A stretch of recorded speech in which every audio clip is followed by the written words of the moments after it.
अशी वचने आपल्याला देण्यात आली आहेत, ह्यासाठी की त्याच्याद्वारे तुम्ही वासनेपासून उत्पन्न होणारी जगातील भ्रष्टता दूर ईश्वरी स्वभावाचे वाटेकरी व्हावे.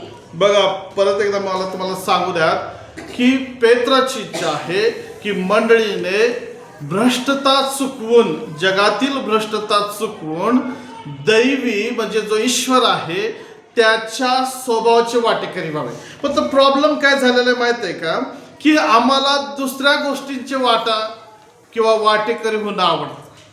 आम्हाला जगातल्या गोष्टींचे वाटे पाहिजेत. आम्हाला पैशाचा वाटा पाहिजे, आम्हाला शेतीचा वाटा पाहिजे, आम्हाला अन्नधान्याचा वाटा पाहिजे, आम्हाला हक्काचा वाटा पाहिजे, आम्हाला गाडीचा वाटा पाहिजे. आणि मग असे बरेच जगातल्या गोष्टी आहेत की ज्या गोष्टींसाठी आम्ही हक्क गाजवतो किंवा मागतो, परंतु पेत्र या ठिकाणी दाखवतो त्या गोष्टींपेक्षा आम्हाला दैवी स्वभावाचे वाटेकरी होणं फार गरजेचं आहे. मग इथं जो शब्द वापरलेला आहे, काय वापरलेला आहे की तुम्ही किंवा आम्ही किंवा मंडळीने ईश्वरी स्वभावाचे वाटेकरी व्हावे. कुणाचे? ईश्वरी स्वभावाचे. ईश्वर हा स्वभाव, ईश्वर हा जो शब्द वापरलेला आहे, तर याच्याकडे आम्हाला आता लक्ष द्यायचं आहे. थोडक्यात मी तुम्हाला ईश्वर याविषयी सांगेन. ईश्वर म्हणजे कोण किंवा कशाला ईश्वर म्हटलेलं आहे, तर ईश्वर या शब्दाचा अर्थ आहे सर्वोच्च सत्ता असणारा परमेश्वर. सर्वोच्च सत्ता असणारा परमेश्वर. दुसरा आहे ईश्वर म्हणजे देव किंवा सृष्टीचा नियंत्रक, संपूर्ण सृष्टीला नियंत्रणामध्ये ठेवणारा. आणि ईश आणि वर, ईश आणि वर हे जोड शब्द आहेत. मग ईशचा अर्थ आहे, ईश म्हणजे प्रभू. ईश्वर हा जो शब्द आहे ना, हा जोड शब्द आहे.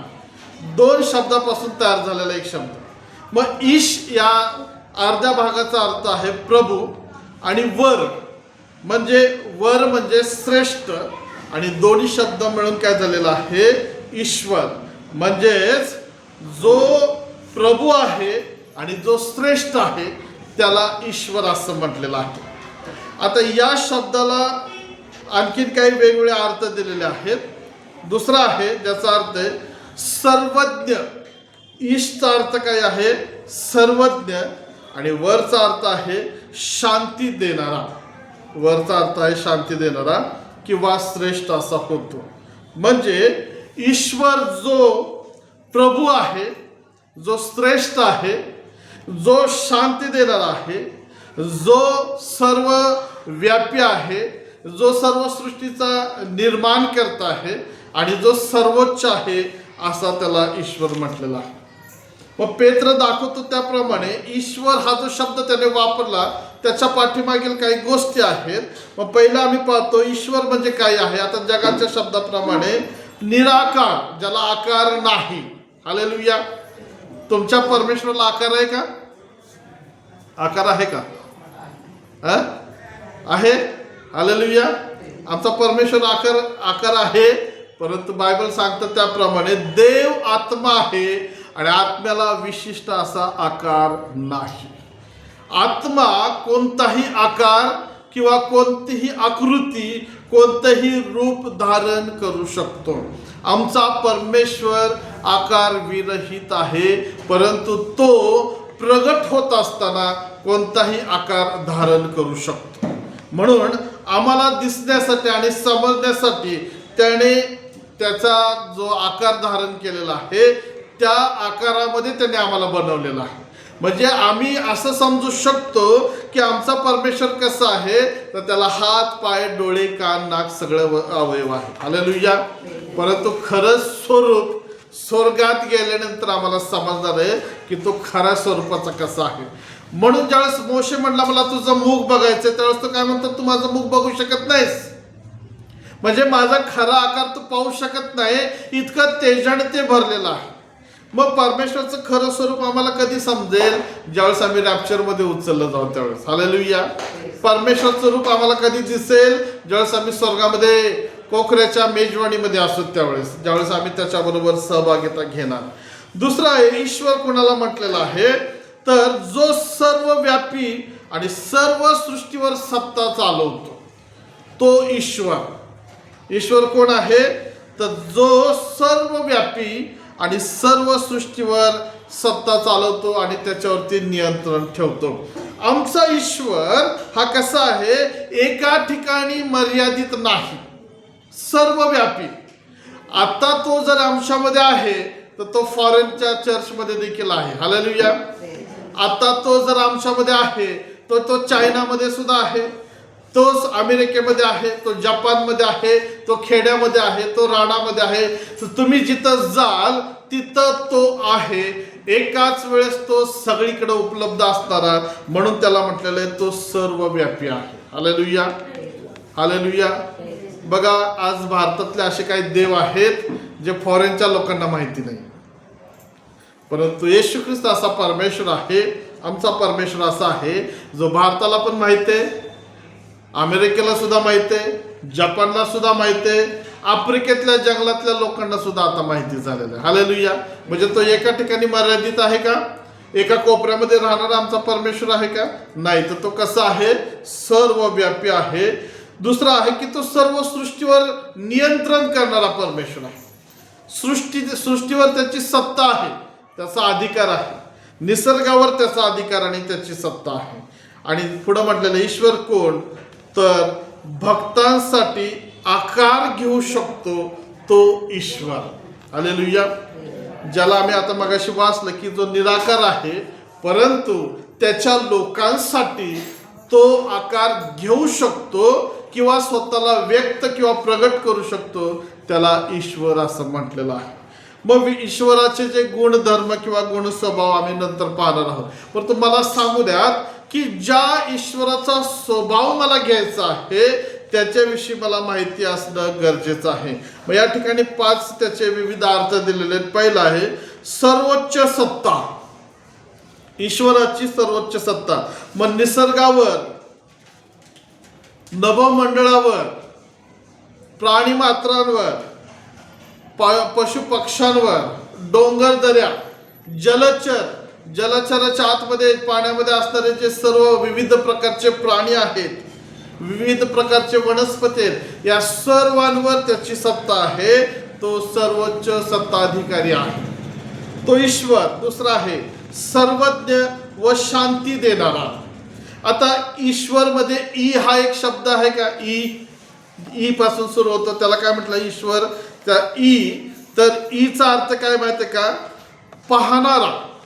ईचा अर्थ काय आहे? पाहणारा. आणि श म्हणजे शांती देणारा किंवा शांती असणारा. आमचा ईश्वर ई म्हणजे पाहणारा आणि शांती देणारा. प्रियांनो, बायबलमध्ये आम्ही पाहतो की प्रभू येशू ख्रिस्त म्हणतो, मी तुम्हाला शांती देतो. परमेश्वराचं नाव आम्हाला जे आहे त्याच्यामध्ये शांती हे एक नाव आहे, नाही का? यशामध्ये भविष्यवाणी ज्यावेळेस येशू ख्रिस्ताची झाली त्यावेळेस काय म्हटलेलं आहे? शांतीचा अधिपती असं त्याला म्हटलेलं आहे.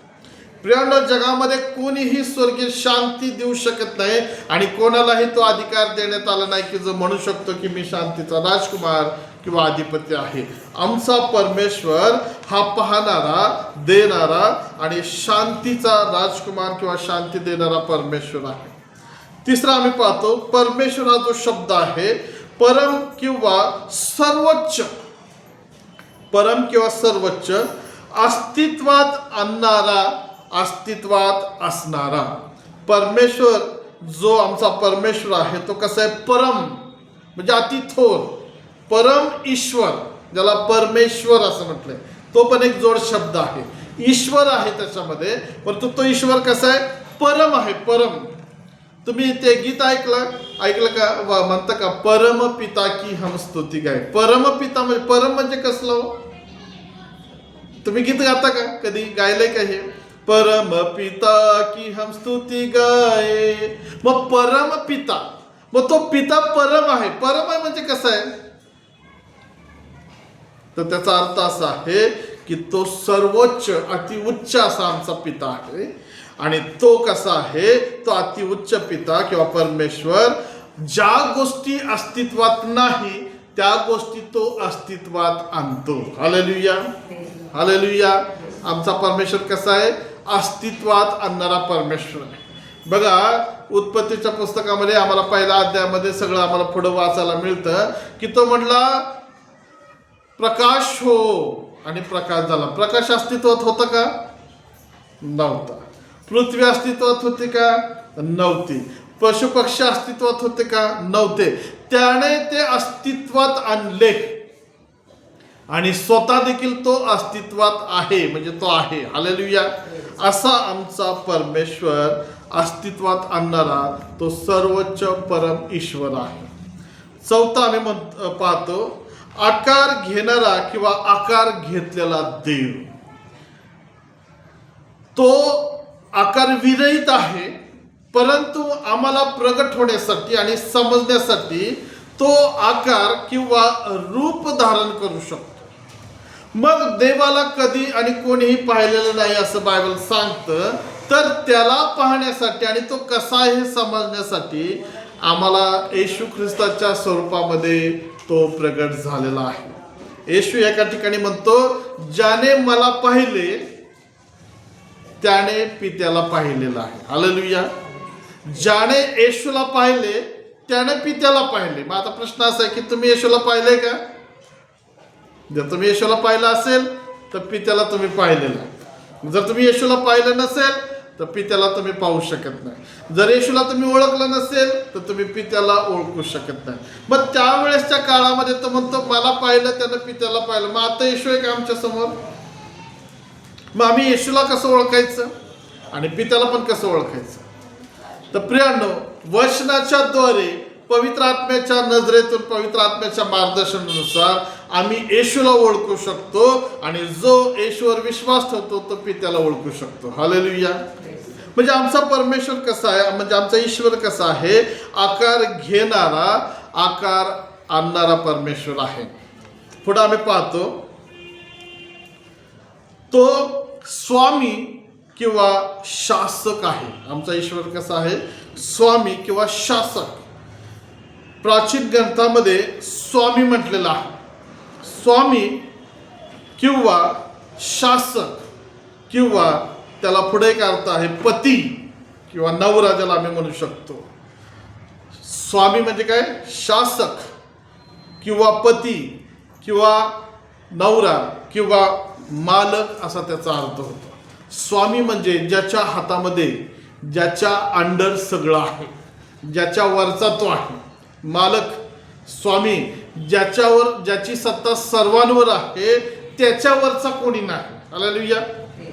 जो सर्वांच्या वर आहे त्याच्यावर कोणी नाही, तोच शेवट आहे, तोच सुरुवात आहे, असा आमचा परमेश्वर.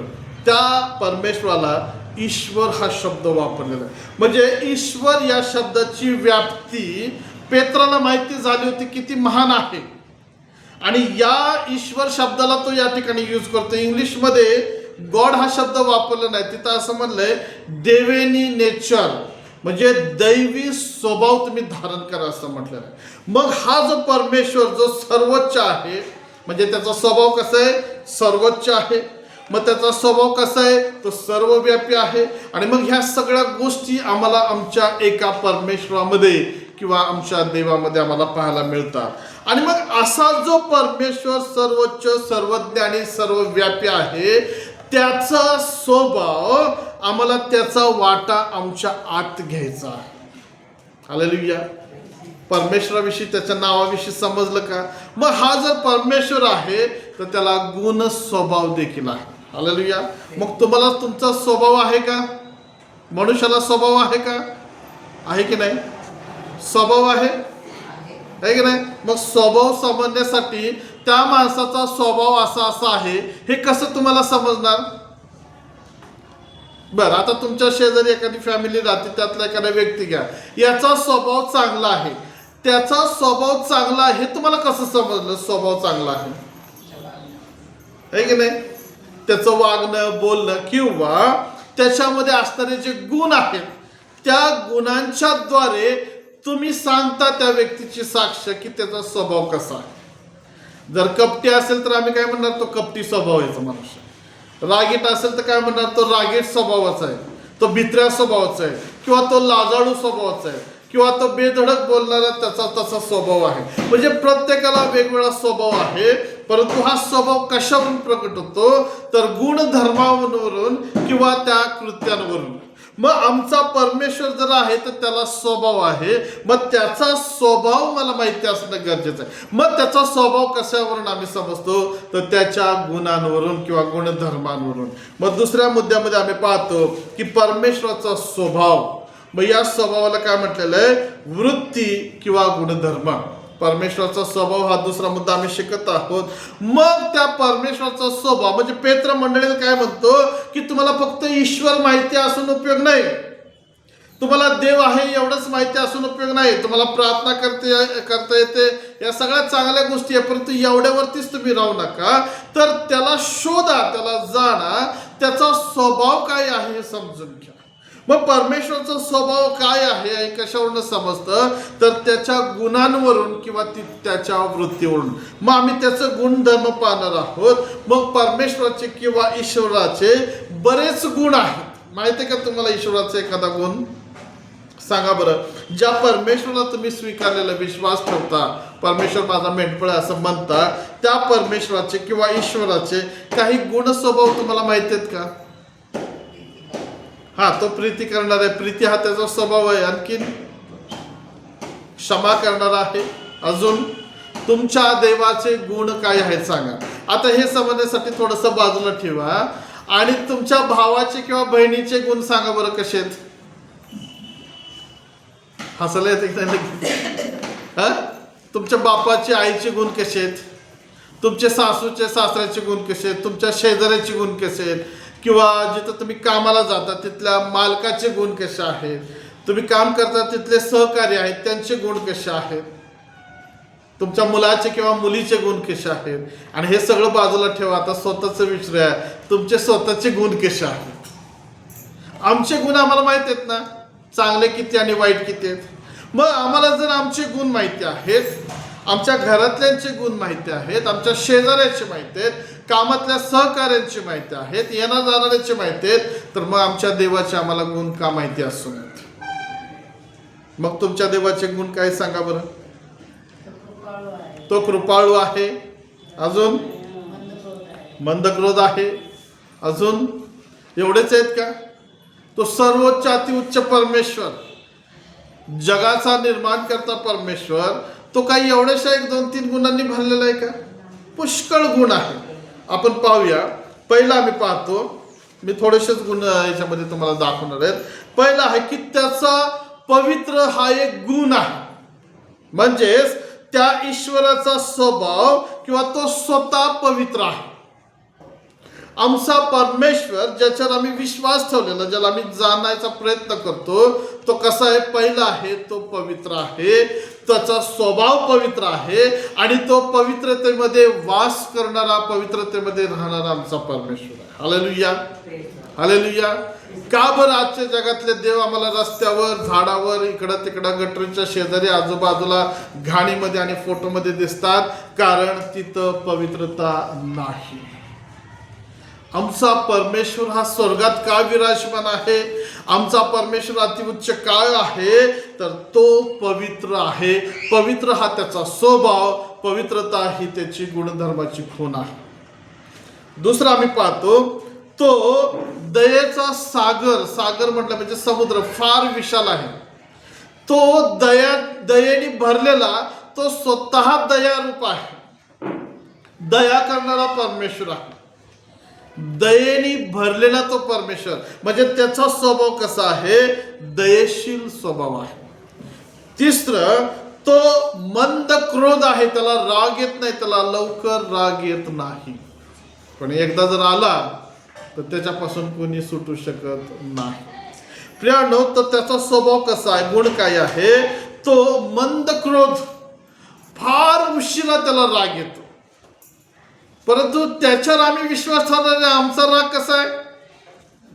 बटन दाबलेलं त्या लाईटच्या बटनासारखं आहे का नाही? इकडं बटन दाबलं की इकडं ट्यूब लगेच लागलीच. जरा काय झालं की आमचा राग एका झटक्यात वर येतो, आहे ना? येतो की नाही? पण ज्या परमेश्वराला आम्ही स्वीकारलं त्याचं असं नाहीये. त्याला फार उशिरा म्हणजे त्याच्यामध्ये इतकं संयम आहे, इतकं तो लीन आणि नम्र आहे, इतकं त्याच्यामध्ये दया आहे की लवकर रागाचा पारा त्याचा चढतच नाही. म्हणून त्याला मंद क्रोध असं म्हटलेलं आहे. पण एकदा का तो क्रोधाने पेटला तर त्याला विझवणं किंवा थांबवणं फार अवघड. आम्ही त्याला शांत करू शकत नाही. असा तो आमचा परमेश्वर आहे. चौथा आहे, आमचा परमेश्वर सौम्यतेने भरलेला सौम्य परमेश्वर आहे. सौम्य म्हणजे काय हो? सौम्यता. सौम्यतेला दुसरा काही शब्द आहे का? सौम्यतेला शांत नाही, सौम्य किंवा सॉफ्ट आम्ही म्हणू शकतो इंग्लिशमध्ये. त्याचा स्वभाव आहे. म्हणजे सौम्य म्हणजे बघा, कधी कधी काही असे लोक आहेत की ज्यांची चेष्टा केली, ज्यांचं काहीतरी त्यांची खिल्ली उडवली तरी ते शांत असतात. ते प्रत्युत्तर करत नाहीत, ते सहन करतात. आमचा परमेश्वर असा सौम्य आहे की कधी कधी आम्ही त्याच्या विरोधात जातो, परंतु तो आम्हाला शासन करत नाही, तो सहन करतो. तो आम्हाला एक संधी देतो बदलण्याची आणि तो वाट बघतो. तो लगेच असं म्हणत नाही मी कसा आहे बघ, मी असं करेन आणि तसं करेन. नाही, त्याची सौम्यता आहे. ही सौम्यता आम्हाला कुठे दिसते? वधस्तंभावरच्या येशू ख्रिस्तामध्ये दिसते. त्याला त्रास होतोय, त्याचा छळ चालू आहे, त्याला वेदना होत आहे, तो तडपडत आहे, परंतु तरी देखील तो असं म्हणत नाही की मी येतो आणि तुम्हाला नंतर बघतो. त्याच्यामधली ती सौम्यता काय दाखवते की तो त्या परिस्थितीमध्ये देखील निश्चिंत देवावर विश्वासूपणे भरोसा ठेवून आहे आणि त्या त्रासामध्ये देखील तो देवाचे आज्ञा पालन करत आहे. तो आमचा परमेश्वर सौम्यतेनं भरलेला आहे. पाचवं जे मगाशी तुम्ही सांगितल्याप्रमाणे तो क्षमा करणारा परमेश्वर आहे. हालेलुया. क्षमा करणे हा त्याचा गुण, हा त्याचा स्वभाव आहे, ही त्याची वृत्ती आहे. किती वेळा तुम्ही पाप करता आणि किती वेळा पापांची क्षमा मागता देवाच्या जवळ. अगणित अशा गोष्टी आहेत की आम्ही त्याच्या जवळ जातो आणि ज्यावेळेस त्याला म्हणतो प्रभू मला क्षमा कर, तो आम्हाला कुठलीही आट न घालता, कुठलाही स्वार्थ न ठेवता तो आम्हाला निपक्षपातपणे फ्रीमध्ये फुकटमध्ये क्षमा करतो. हालेलुया. तो त्याचा स्वभाव, तो त्याचा गुण आहे क्षमा करणे. तुम्ही आता जरी पापांची क्षमा मागितली तरी तो तुम्हाला क्षमा करतो आणि तुम्ही नंतर जरी क्षमा मागितली तरी तो तुम्हाला क्षमा करतो आणि तो क्षमा देतच आहे. विचार करा, तुम्हाला आणि मला समजतं त्या वर्षापासून 10 वर्षापासून आपण धरूया, 10 वर्षापासून आता जे काय आमचं वय असेल या वयामध्ये कितीतरी आम्ही पाप केलेली आहेत आणि कितीतरी वेळ आम्ही क्षमा मागितलेली आहे. काय त्यानं आम्हाला काठी घेऊन लगेच शिक्षा केली का हो? हालेलुया. पण एक दिवस जर शाळेचा अभ्यास केला नाही तर मास्तर दुसऱ्या दिवशी छडी मारतो. आमचा परमेश्वर तसा आहे का? तो एक संधी देतो, ठीक आहे चल मी तुला क्षमा करतो, मी हिशोब धरत नाही तुझ्या पापांचा. म्हणून तो वचन म्हणतं पूर्वेपासून पश्चिम जितके दूर तितके त्याने आमचे अपराध आमच्यापासून दूर केलेले आहेत. ते अपराध, ते पाप तो आठवत सुद्धा नाही. तो क्षमा करणारा परमेश्वर. आमचा ईश्वर कसा आहे? क्षमा करणारा आहे. 6वं आहे, तो दयाळू आहे.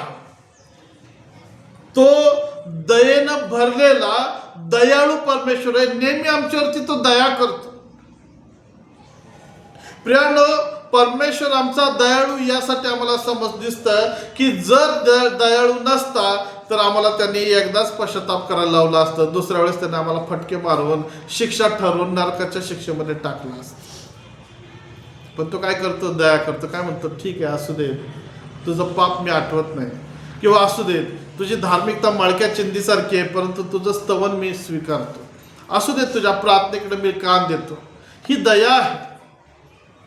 एक मरणारा व्यक्ती जसं म्हणतो माझ्यावर दया करा आणि मला जीवदान द्या, फाशीची शिक्षा झालेला जसा आरोपी म्हणतो मला दयेची मागणी करतो, दयेचा अर्ज करतो, मला जीवदान द्या, आणि मग कोर्ट किंवा राष्ट्रपती त्या व्यक्तीवर दया करते आणि त्याचं मरण टळतं, जीवनदान देतो. तसं तो आमचं मरण म्हणजे आत्मिक मरण टाळतो, शारीरिक मरण टाळतो आणि आमच्यावर दया करतो आणि आम्हाला जगण्याची एक पुन्हा संधी देतो. हालेलुया. बरं, आज तुमच्यावर दया केली का त्यानं? काय, कोणती दया केली? आज तुमच्यावर त्यानं काय दया केली का? कोणती दया केली? हालेलुया. सकाळी उठल्या उठल्या दवाखान्यात भरती झाला का तुम्ही? उठल्यावर तुमच्या एक बाजू पॅरालिसिस झालेली जाणवली का तुम्हाला? उठल्यावर तुम्हाला काहीतरी डोक्यावरती जड झालं आणि तुमचे मेंदू भ्रष्ट झाला, मती भ्रष्ट झाली, असं काय झालंय का? तुमच्या शरीराचा एक भाग काहीतरी लकवाग्रस्त झाला, आता तो निकामी झालेला आहे, ऍक्सिडेंट झाला, तुरुंगात गेला, असं काय झालंय का? प्रियांनो, आणि सर्वात महत्वाची गोष्ट, आज तुम्ही आणि मी कबरेत आहे का? आज बरेच लोक दवाखान्यामध्ये गेले. सकाळीच मला फोन आला, पास्टर प्रार्थना करा, आमच्या मेंबरला दवाखान्यात ICU मध्ये काल ऍडमिट केलेलं. ती व्यक्ती कुठे? दवाखान्यात. एक फोन आला, मी दवाखान्यात ऍडमिट आहे, आता सध्या बेडवरती आहे, मुंबईतून. प्रियांनो, ही दया आहे की यातल्या कुठल्याच गोष्टीमध्ये आम्ही नाहीये. हालेलुया. ही दया आहे की आम्ही कुठल्याच पापामध्ये, त्या आजारामध्ये नाही. ही दया आहे की आम्ही त्या कबरेमध्ये आज गेलो नाही. बरेच लोक कबरेमध्ये गेलेले आहेत, रात्री झोपले, परंतु आजचा दिवस ते पाहू शकले नाही. ही दया आहे की आज आम्ही दिवस पाहतो. हालेलुया. ही दया आहे की आज आम्ही थोडं जरी असलो तरी देवाचं वचन आम्ही ऐकत आहोत. परंतु आज बऱ्याच लोकांची ऐकायची क्रिया बंद झाली, आंधळे झालेत, मुखे बहिरे झालेले आहेत, शैतानी अटॅक त्यांच्यावरती आलेला आहे आणि ते पीडाग्रस्त झालेले आहेत. ही दया आहे. कुणाची दया? त्या ईश्वराची दया. पुढे आम्ही पाहतो, शेवटी 7वा मुद्दा आहे त्याच्यातला, तो ईश्वर प्रीती करणारा आहे, म्हणजेच देव प्रीती आहे. हालेलुया. प्रीती हा त्याचा मूळ स्वभाव गुण आहे आणि तो स्वतः प्रीती आहे. प्रीतीने भरलेला म्हणण्यापेक्षा तो स्वतः प्रीती आहे आणि तो देव त्याची प्रीती प्रभू येशू ख्रिस्ताच्या द्वारे आमच्यावरती प्रगट करतो. असा तो आमचा प्रीती करणारा परमेश्वर किंवा देव आहे. हालेलुया. देवाच्या प्रिय लोकांना लक्षात घ्या, जगामध्ये स्वार्थी प्रीती करणारे सगळे आहेत, परंतु आमचा देव कुठलीही अपेक्षा न करता प्रीती करणारा परमेश्वर. मग हे प्रीतीचं प्रमाण त्याने प्रभू येशू ख्रिस्ताला पाठवलं आणि तुम्हाला आणि मला होणारी शिक्षा, तुम्हाला आणि मला होणारे बसणारे फटके त्याने स्वतः आपल्या पुत्रावरती दिलेले आहेत आणि आम्हाला त्याने बाजूला ठेवलेलं. ही प्रीती आहे. Praise the Lord. दुसरा मुद्दा समजला का? देवाचा गुण किंवा देवाचा स्वभाव काय आहे? तर पहिलं, देवाचा स्वभाव तो पवित्र आहे. दुसरा, तो दयेचा सागर आहे. तिसरा, तो मंद क्रोध आहे, तो सौम्य आहे, क्षमा करणारा, दयाळू, आणि शेवटी आम्ही पाहतो की तो प्रीती करणारा. आता तिसऱ्या आणि शेवटच्या मुद्द्यामध्ये आम्ही जातो. मग हे जे ईश्वराचे गुण आहेत, पेत्र म्हणतो त्याचे तुम्ही वाटेकरी, त्याचे तुम्ही भागीदार व्हायला पाहिजे. प्रियांनो, जगाचे गुण, जगाचे स्वभाव, जगाचे रीतिरिवाज, जगाची वृत्ती, ह्या गोष्टी घेऊन आम्ही देवाचे गौरव किंवा देवाबरोबर चालणे करू शकत नाही. मग जर ख्रिस्ताला स्वीकारलेले आहे तर मग करिंथमध्ये म्हटल्याप्रमाणे आता तुम्ही ख्रिस्तामध्ये नवीन उत्पत्ती आहात. मग नवीन उत्पत्ती म्हणजे काय? तर जुनं सोडलं आणि नवीन आम्ही धारण केलेलं आहे. जुना आदाम काढून टाकला आणि नवीन आदाम जर ग्रहण केलेला आहे तर तो नवीन आदाम कोण? तर प्रभू येशू ख्रिस्त. मग पेत्र म्हणतो त्याप्रमाणे आता थोडंसं शब्द प्रयोग बदलूया की तो म्हणतो ईश्वरी स्वभाव, तर आम्ही असं म्हणूया की ख्रिस्ताचा स्वभाव मंडळीने धारण करावा. हालेलुया. हालेलुया. मग हे जे वाचलेले गुण ख्रिस्तामध्ये आहेत का? ख्रिस्त पवित्र आहे असं तुम्हाला वाटतं का? ख्रिस्त दयासागर आहे असं तुम्हाला वाटतं का? ख्रिस्त मंद क्रोध आहे, ख्रिस्त सौम्य आहे, ख्रिस्त क्षमा करणारा, ख्रिस्त दयाळू आणि ख्रिस्त प्रीतीने भरलेला असं तुम्हाला वाटतं का? जर वाटतं तर हे सगळे गुण त्याच्यामध्ये आहेत, कारण तो एका ठिकाणी म्हणतो मी व पिता एक आहे. हालेलुया. हालेलुया. जर पिता आणि येशू ख्रिस्त एक आहे, मग पित्याचे गुण येशू ख्रिस्तामध्ये असतील की नाही? हो, असतील की नाही? हालेलुया. पित्याचे गुण येशूमध्ये आहेत का?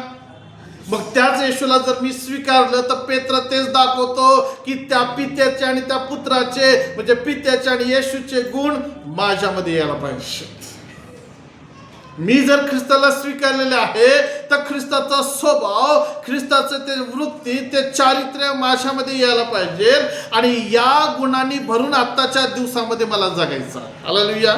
मग आम्ही परत येतो पहिल्या गुणांकडे, तिसऱ्या मुद्द्यातून.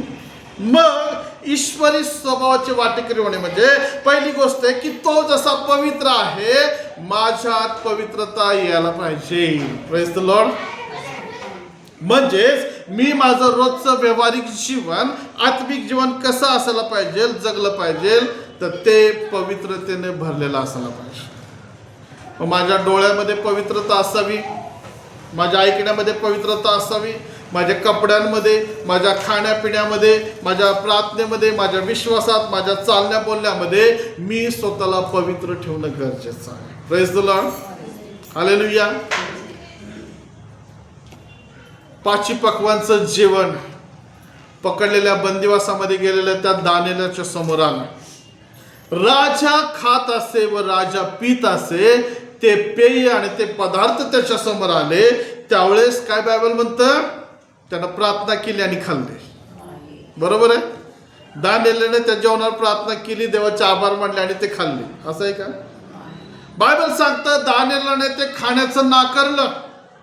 तो म्हणतो मी स्वतःला अशुद्ध करू काय, मी स्वतःला अमंगळ करू काय. का बरं त्याने जेवण नाकारलं? कारण ज्या देवाची तो प्रार्थना करत होता, ज्याच्यावर त्याने विश्वास ठेवलेला होता, त्याला माहिती आहे की तो पवित्र आहे आणि मला देखील पवित्र राहणं गरजेचं आहे. त्याने पवित्रता भ्रष्ट होऊ दिली नाही, त्याने आपल्यामधली दैवी पवित्रता जाऊ दिली नाही, कमी होऊ दिली नाही, तर त्यानं ते जेवण नाकारलं आणि देवाच्या समोर हे सिद्ध केलं की मी पवित्र आहे. म्हणून बायबल निर्गम लेवी जर वाचलं तर तिथं लिहिलेलं आहे मोशेच्या द्वारे की मी पवित्र तुझा देव, तसे तुम्ही स्वतः पवित्र व्हा. प्रियानो, खाण्याला आम्ही इतके लालची झालेलो आहोत की आम्ही पळवाटा काढतो, म्हणतो प्रार्थना केली की सगळं शुद्ध होतंय शुद्ध, परंतु तुमचा विवेक भाव, स्वभाव तो तुम्हाला सांगतो ना ते खाऊ नकोस, तू खायचंच नाही. ते कपडे घेऊ नका जे तुमच्या जीवनाला अशुद्ध करतात, परंतु आम्ही म्हणतो त्याला काय होतंय, ते नाते संबंध, लव्ह मॅरेज अपवित्रता प्रगट करते. आम्ही बरेच वेळा म्हणतो त्याला काय होते, प्रार्थना करूया देव सगळं मान्य करेल. परंतु नाही प्रियानो, तुमची वैयक्तिक पवित्रता ही फार महत्वाची आहे. कारण पवित्रतेशिवाय तुम्ही देवाला पाहू शकत नाही, जाणू शकत नाही. तुम्ही पवित्रतेशिवाय स्वर्गामध्ये सुद्धा जाऊ शकत नाही. म्हणून तो काय म्हणतो, पेत्र म्हणतो की ती पवित्रता जी आहे तो पवित्र स्वभाव तुमच्या आणि माझ्यामध्ये यायला पाहिजे. हालेलुया. पवित्रता ही फार महाग आहे, त्याची किंमत चुकवावी लागते. पवित्रता काय आहे? महाग आहे, महाग. त्याची किंमत चुकवावी लागते. जर तुम्हाला पवित्र राहायचं असेल तर तुम्हाला अपवित्र नातेसंबंध तोडावे लागतात. मग तिथं त्रास होतो, तिथं असं वाटतं नको. मग बरेच जण नातेसंबंध तुटतील म्हणून पवित्रता भ्रष्ट करतात आणि देवाला सोडतात आणि जगाशी मैत्री करत बसतात. पवित्रता काय आहे? पवित्रता स्वर्गात जाण्याचं द्वार आहे प्रियानो. मत्तई 5:8 मध्ये जर वाचलं तर म्हटलेलं आहे, येशू ख्रिस्त म्हणतो धन्य ते लोक कुठले, जे अंतःकरणाचे शुद्ध, ते धन्य, ते काय होईल, ते देवाला पाहतील. हालेलुया. म्हणजे तो शब्द असा आहे की जे अंतःकरणाचे पवित्र, जे तोंडाचे पवित्र, जे डोळ्याचे पवित्र, जे विचारांचे पवित्र, जे व्यवहार पवित्रतेमध्ये आहेत ते धन्य, ते लोक देवाला पाहतील.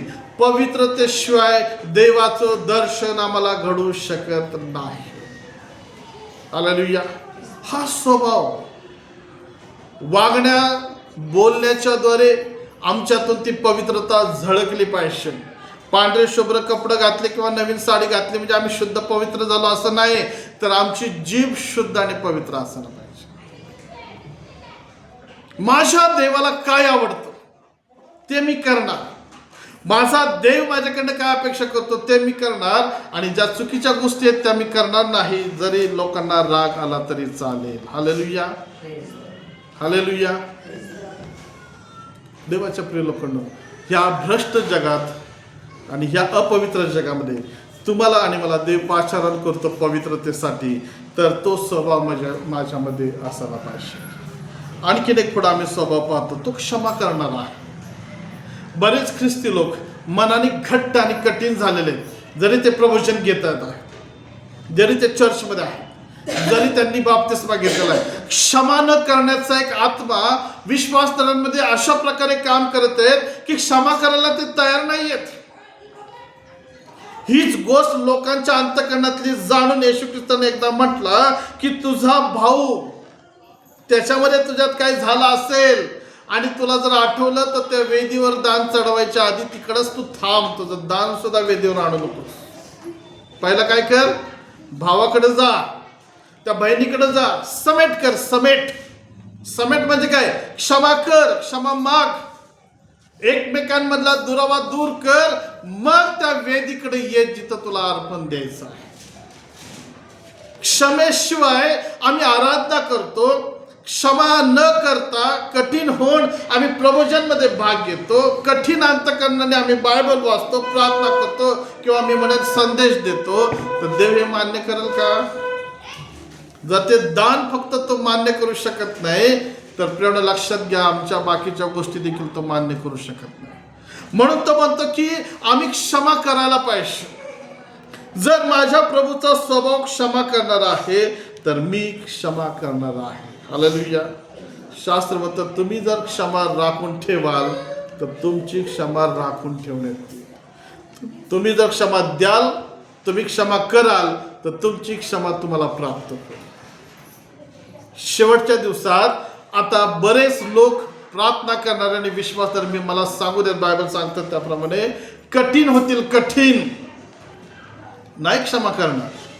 ते म्हणतील आम्ही मोडलं तरी चालेल पण वाकणार नाही, नाश झाला आणि फटके बसले तरी चालेल, परंतु आम्ही क्षमा करणार नाही किंवा क्षमा मागणार नाही. हा कठीणपणाचा आत्मा, फारोचा कठीणपणाचा आत्मा आता मंडळांमध्ये, लोकांमध्ये पूर्वी जसा काम करत होता त्याच्यापेक्षा आता जास्त काम करतो.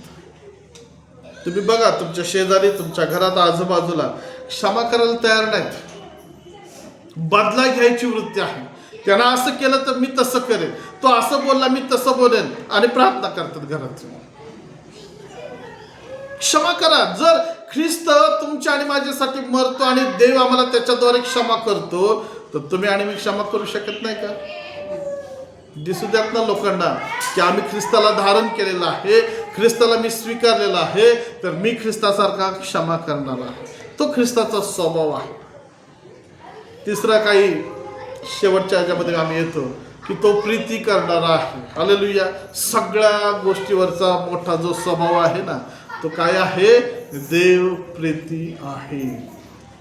प्रियांनो, प्रीती ही एक अशी गोष्ट आहे की ती शेवटपर्यंत टिकणारी गोष्ट आहे. जग नाश होईल, इकडं तिकडं होईल, परंतु प्रीती कधी संपत नाही, प्रीती कधी नाश होत नाही. माझा देव जो ईश्वर, पेत्र म्हणतो, त्या प्रीतीच्या स्वभावाचे तुम्ही आणि मी वाटेकरी झाला पाहिजे. तो म्हणतो, पौल म्हणतो, मी पुष्कळ भाषा बोललो आणि माझ्या ठाई प्रीती नसेल तर मी कसा आहे? झणझणाऱ्या त्या झांजेसारखं. मी पुष्कळ चमत्कार केले परंतु माझ्या ठाई प्रीती नाही. मी पुष्कळ संदेश दिले, माझ्या ठाई प्रीती नाही. मी पुष्कळ मेलेल्यांना उठवलं, चमत्कार केले, मी पुष्कळ सेवा केली, परंतु माझ्या ठाई जर प्रीती नसेल तर मी झणझणणाऱ्या झांजेसारखा आहे. म्हणजे श्रेष्ठ काय आहे? चमत्कार श्रेष्ठ का प्रीती श्रेष्ठ? अन्य भाषा श्रेष्ठ का प्रीती श्रेष्ठ? रोग बरे करणे श्रेष्ठ का प्रीती श्रेष्ठ? भविष्यवाण्या करणे श्रेष्ठ का प्रीती श्रेष्ठ? प्रियांनो, प्रीती श्रेष्ठ आहे. बाकीच्या गोष्टी थांबतील, रद्द होतील, प्रीती थांबत नाही, रद्द होत नाही. प्रीती हे जगातलं सगळ्यात श्रेष्ठ दान आहे.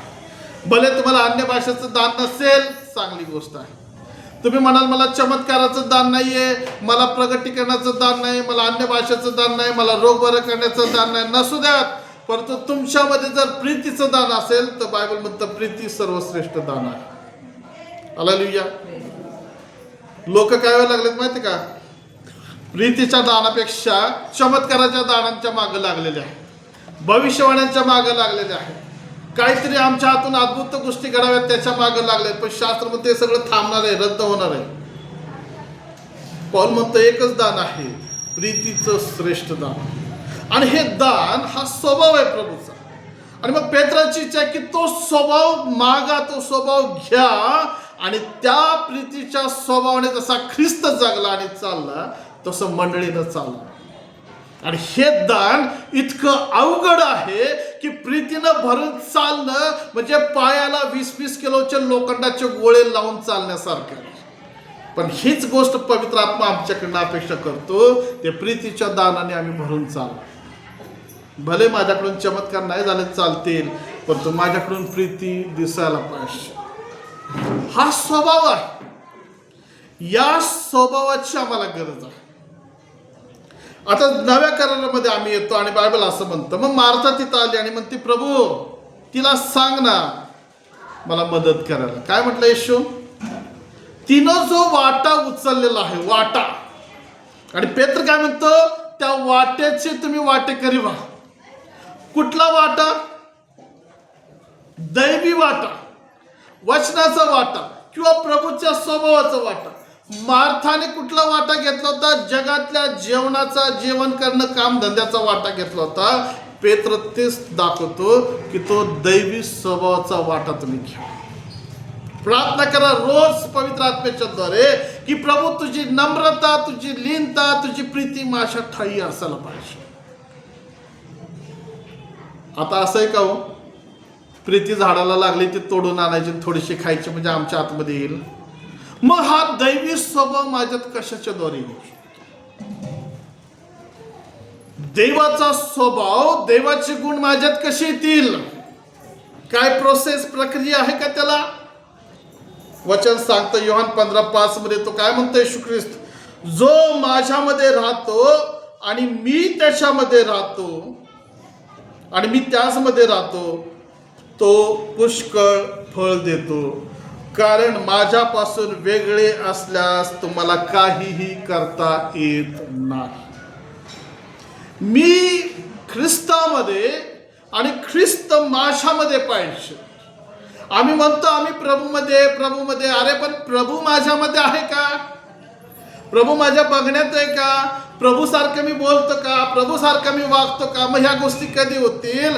मग पुढे असं म्हटलं योहान 15 मध्ये, माझी वचने तुम्हामध्ये राहिली तर तुम्ही पुष्कळ फळ द्या. हालेलुया. देवाच्या वचनाशिवाय, वचन आत आत आत गेल्याशिवाय, वचनाचं मनन केल्याशिवाय, वचन वाचल्याशिवाय, वचनाची कृती केल्याशिवाय तो दैवी स्वभाव माझ्यामध्ये येऊ शकत नाही. म्हणून सुरुवात करतानाच पेत्र काय म्हणतो की आम्हाला ती अति मौल्यवान वचन मिळाली. कशासाठी? ती जगाची भ्रष्टता आम्ही चुकवून त्या वचनाच्या द्वारे देवाचा स्वभाव माझ्यामध्ये यावा. आणि प्रॉब्लेम काय झाला माहिती का? वचनच वाचायला आणि वचन ऐकायला आम्हाला आवडत नाही. वचनाचा अभ्यास करायला आम्हाला आवडत नाही. वचनाचा आम्हाला नेहमी कंटाळा येतो, झोप येते वचनात. अहो हेच वचन आमचं रूपांतर करतं. हे वचन आमच्यामध्ये दैवी स्वभाव निर्माण करतं.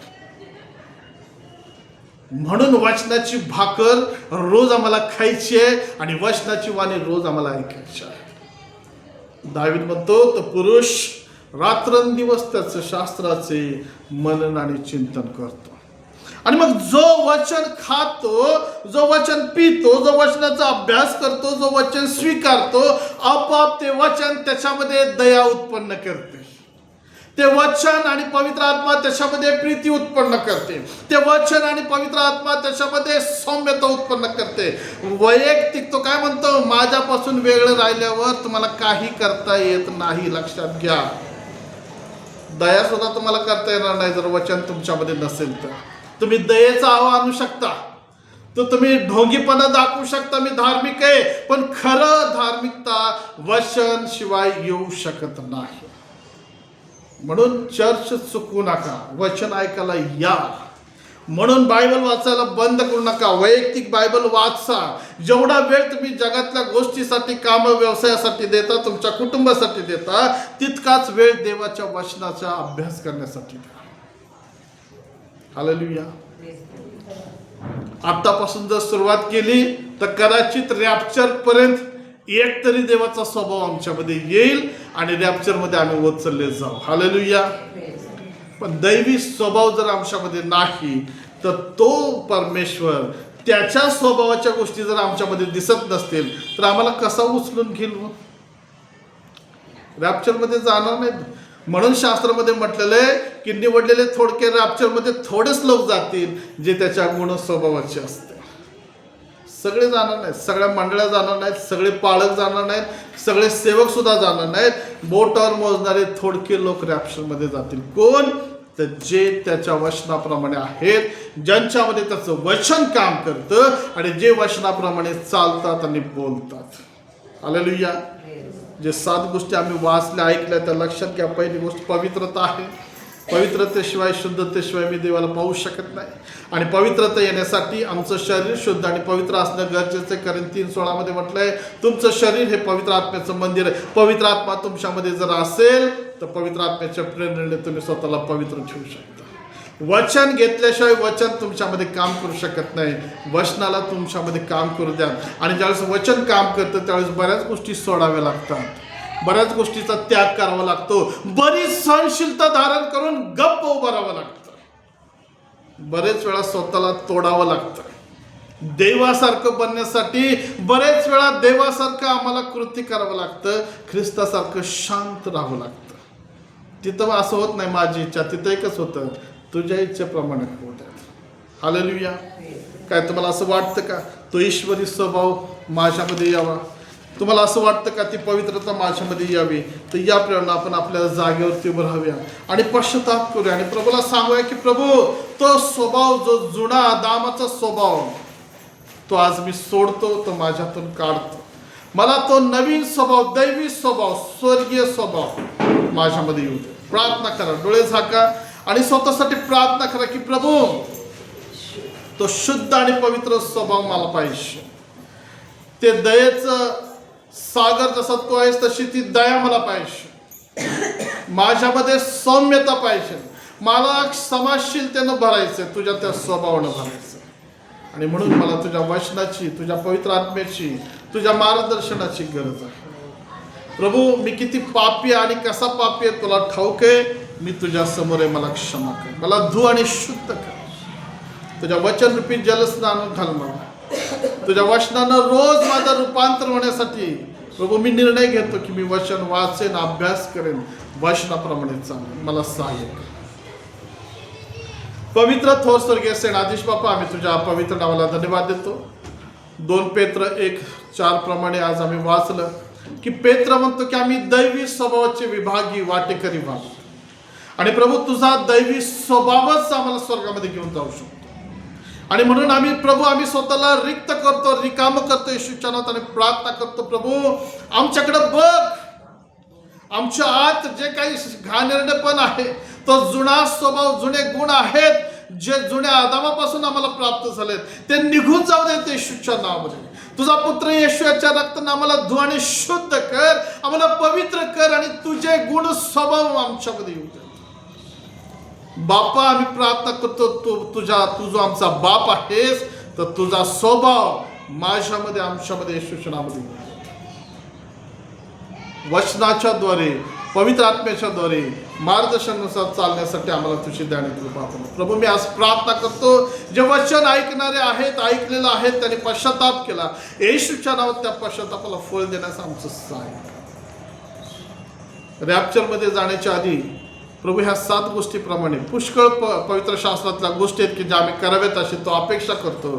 त्या गोष्टी करण्यासाठी, आज्ञापालन करण्यासाठी आणि स्वतःला रूपांतरित करण्यासाठी तो आमची मदत कर. प्रभू तुझ्या कृपेशिवाय आणि तुझ्या मदतीशिवाय आम्ही काहीच करू शकत नाही. आम्हाला क्षमा कर आणि आम्हाला तू बदल. आम्ही पश्चाताप करतो आणि समर्पण करतो आमच्या मनाचं आणि आमच्या स्वभावाचं, आमच्या जीवनाचं. आम्ही तुझ्या हातात येतो, आमचा स्वीकार कर, आमचं सहाय्य कर. धन्यवाद करतो, आमची प्रार्थना ऐकलीस. आता आम्ही विभक्त होत असताना आम्हाला सर्व संगती राहा, तुझी कृपा कर. प्रभू मी त्या लोकांसाठी प्रार्थना करतो आज जे हे वचन ऐकत आहेत आणि पाहत आहेत, त्यांचं जीवन येशूच्या नावात बदलून जाऊ देत, संजीवन येऊ देत आणि तुझा स्वभाव प्रकट होईल. धन्यवाद करतो, सर्व सन्मान गौरव तुला देऊन प्रार्थना येशूच्या नावात केली म्हणून ऐक पित्या. आमेन आमेन. आता देवचं बाप, देवचं पुत्र आणि देवचा पवित्र आत्मा या त्रैकाची प्रीती, कृपा, शांती, पवित्र आत्म्याचा अभिषेक आणि मार्गदर्शन तुम्हा सर्व संगते आतापासून सदा सर्व काळ असो.